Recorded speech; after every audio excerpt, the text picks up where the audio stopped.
গত সপ্তাহে কিছু প্রশ্ন ছিল যেগুলি আমাদের সকলের জন্য জরুরি। প্রশ্নটি হলো, ফিতরা দেওয়া কি? আমরা যে ফিতরা দেই আমাদের জানা দরকার ফিতরাটা দেওয়া কি।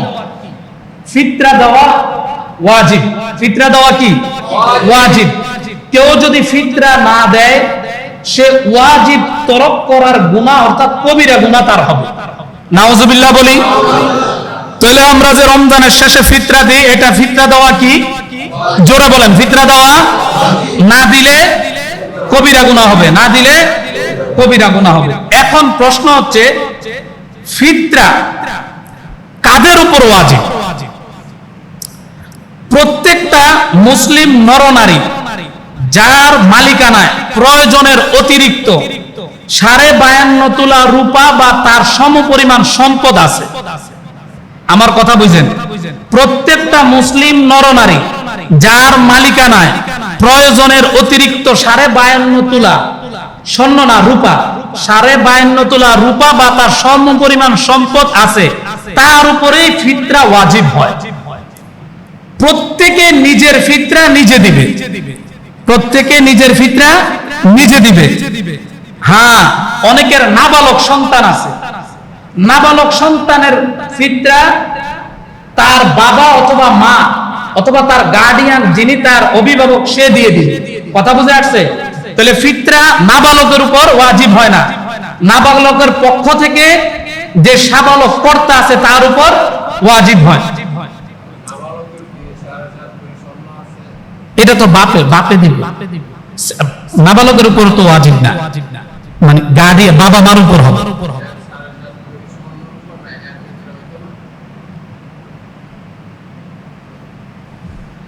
নাবালকের উপর তো কোনো সম্পদই নাই।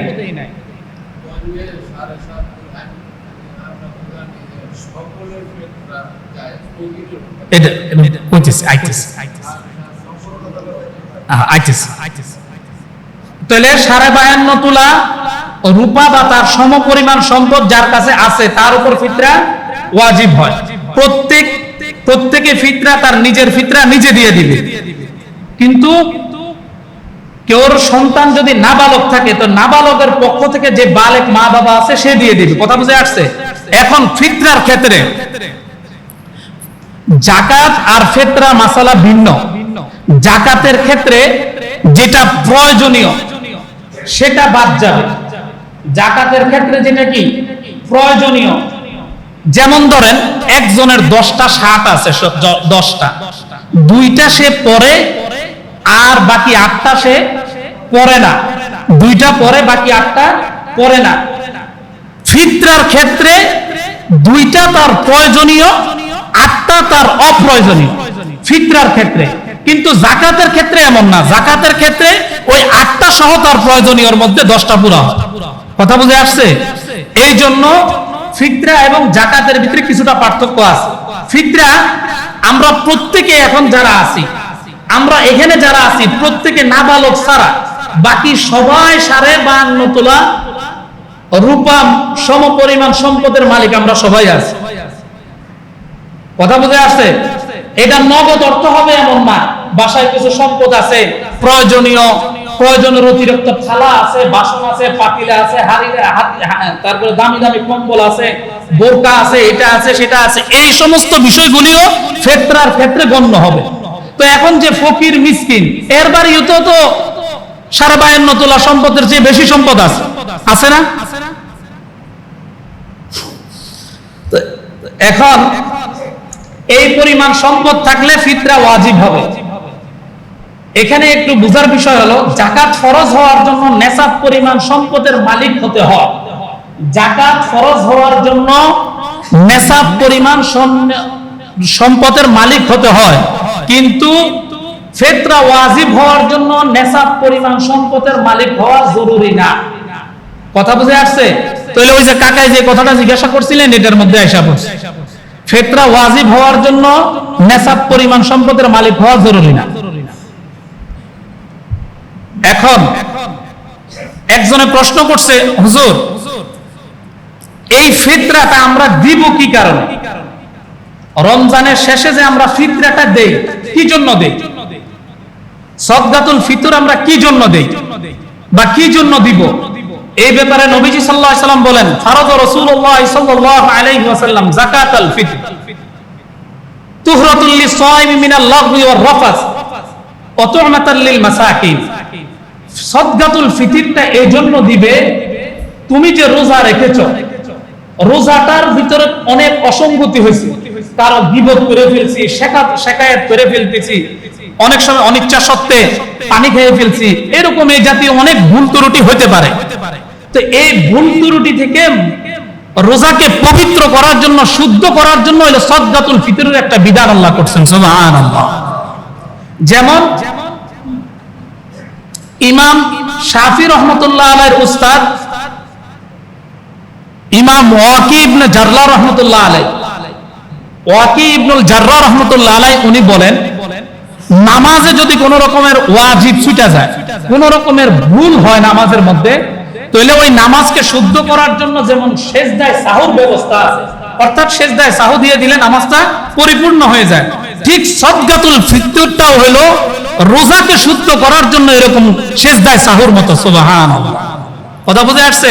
তাহলে সাদকাতুল ফিতর দিলে অশুদ্ধ রোজা, ত্রুটিপূর্ণ রোজা শুদ্ধ করে নেন আল্লাহ তাআলা, সুবহানাল্লাহ। এই জন্য এই সাদকাতুল ফিতরটা আল্লাহ তাআলা বিধান করে দিয়েছেন। এরপরে কি? ওয়াতু'মাতুল লিল মাসাকিন।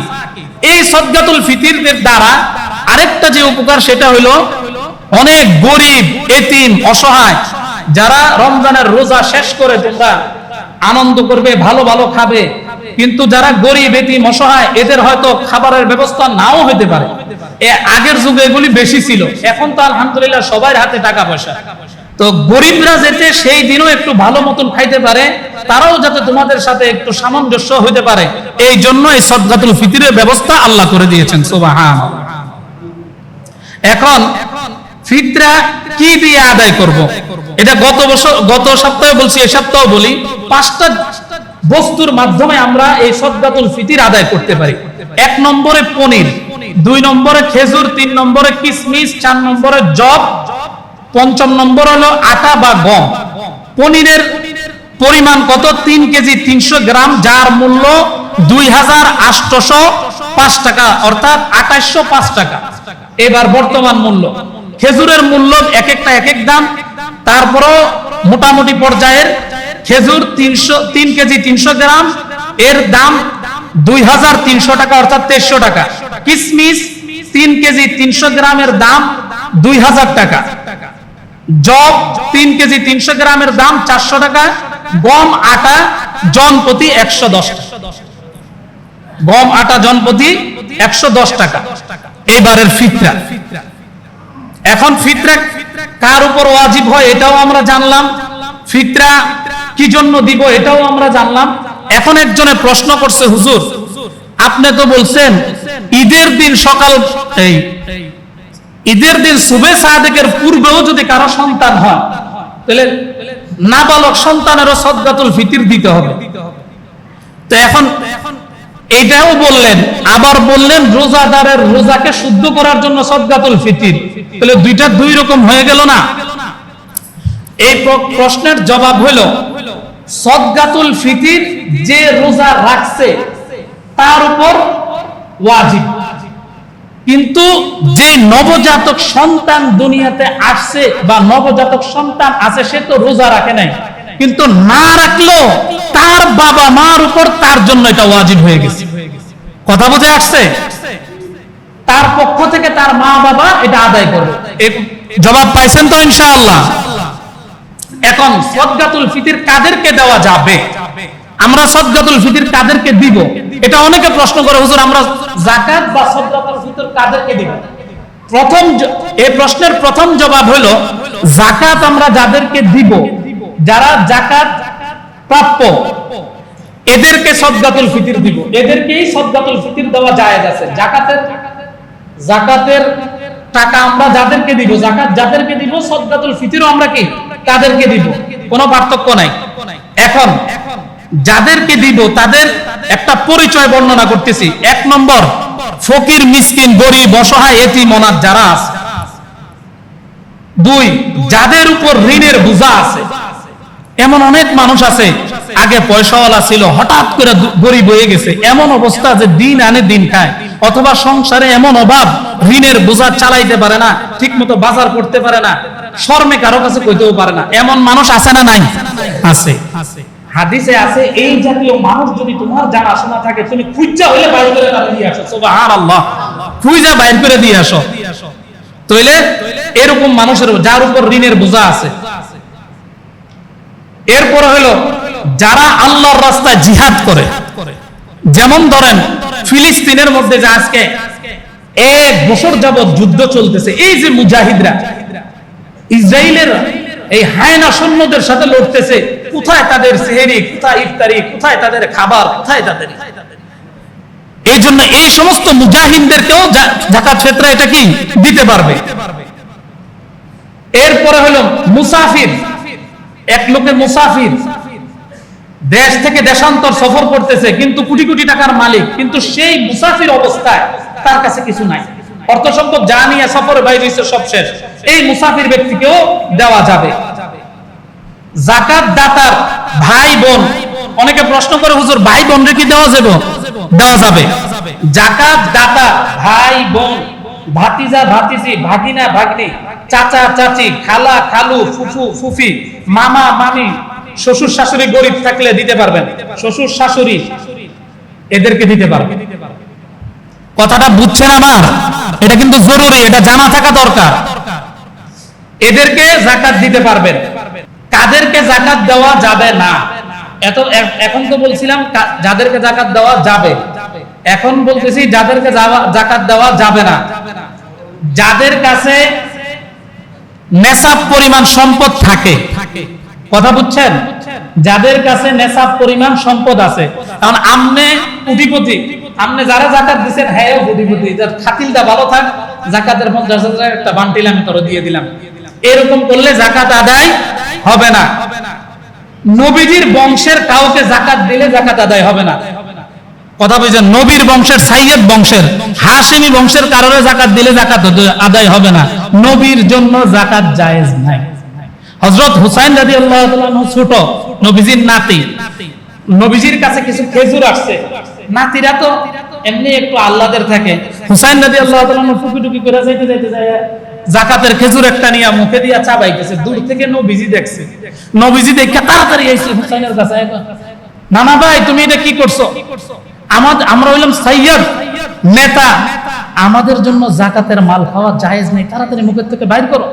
নবীজি তার মুখ থেকে এই যাকাতের খেজুর বাইর করে ফেলছে। সুবহানাল্লাহ, আমার নবী, আমার নবীরে আমি এমনি দিব, নবীর বংশের মানুষ এমনি আমি হাদিয়া দিব, কিন্তু যাকাত দিব না।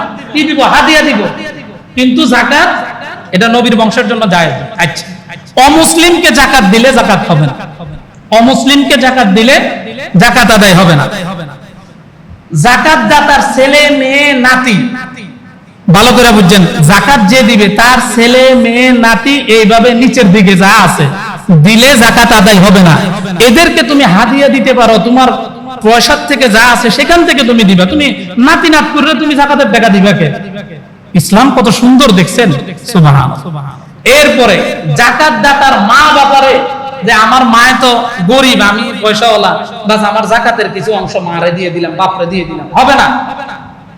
যাকাত দাতার মা বাবা, দাদা দাদি, নানা নানি এইভাবে উপরে যারা আছে এদেরকে যাকাত দিলে যাকাত আদায় হবে না।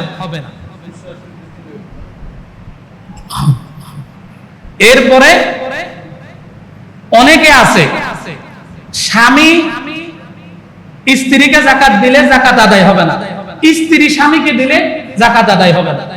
এমন অনেক আছে যে স্বামী ধনী, স্ত্রী গরিব, আবার স্ত্রী ধনী, স্বামী গরিব। এখন দুইজনে পরামর্শ করছে, দুইজন